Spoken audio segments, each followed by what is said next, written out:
एक बात हमेशा ध्यान रखना बेटा, चाहे तुम यहाँ हो चाहे लाइफ के किसी फेज में हो, कभी भी इससे मत भागना।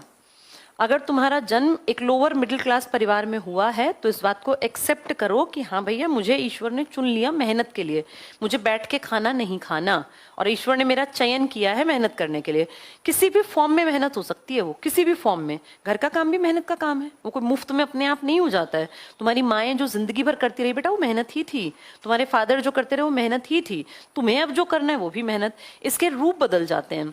जैसे सब मेहनत कर रहे हैं, जो लोअर मिडिल क्लास से ऊपर जाना चाहता है ना, जिसकी इच्छा है जिंदगी को बेहतर बनाने की, उसको मेहनत करनी पड़ेगी। इस बात को भी एक्सेप्ट जल्दी कर लो कि हमारे पास जैसे जो दुनिया तुम्हें इंस्टाग्राम पे दिखती है ना, फेक वर्ल्ड है बेटा। रियलिटी का उससे दूर दूर तक कोई संबंध नहीं है। ये रील्स और इन सब से बहुत अलग है नॉर्मल लाइफ। जितनी जल्दी ये समझ में आ जाएगा, नॉर्मल लाइफ से जिंदगी चलेगी, उस रील वर्ल्ड से दुनिया नहीं चलेगी।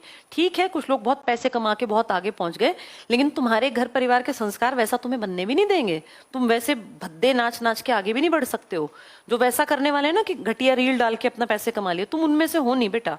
इस बात को जितनी जल्दी समझोगे कि भैया मेरे पास रास्ता क्या, या तो मैं प्राइवेट जॉब करूं, या तो मैं गवर्नमेंट जॉब करूं, या तो मैं बिजनेस करूं।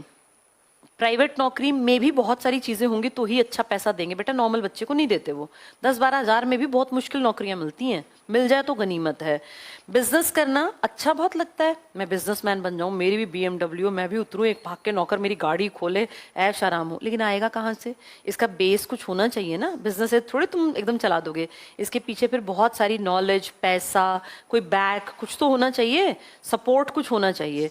तो सबसे आसान क्या है जिसमें रिस्क कम है? मोटिवेशन किसी और से नहीं लेते, मोटिवेशन अपनी जिंदगी से लेते हैं। किसी मोटिवेशनल स्पीकर को सुन के तुम्हारी जिंदगी नहीं बदलेगी बेटा। अपने घर की तरफ देखा करो, अपने कमरों की तरफ देखा करो, अपने पिताजी की तरफ देख लो, अपनी माँ की तरफ, और सोचो आज से 10 साल बाद जब ये बुजुर्ग हो जाएंगे, इनके कंधे झुक जाएंगे, तब रोटी कहाँ से आएगी? कल को बीमार भी होंगे वो, ये सबके साथ होगा, क्योंकि ये सच्चाई है जीवन की। उनके इलाज के लिए खर्चा कहाँ से निकालोगे? तुम्हें इतना काबिल बनना है कि उनके इलाज के खर्चे, तुम्हारी अपनी लाइफ के खर्चे और आने वाली पीढ़ी के खर्चे भी तुम्हें ही उठाने हैं। हर पीढ़ी ऐसे ही तैयार होती है बेटा, ऐसे ही करना होता है, इससे भाग नहीं सकते हम। तो अपने आप को सबल बनाओ, पढ़ो लिखो, काबिल बनो। चलो।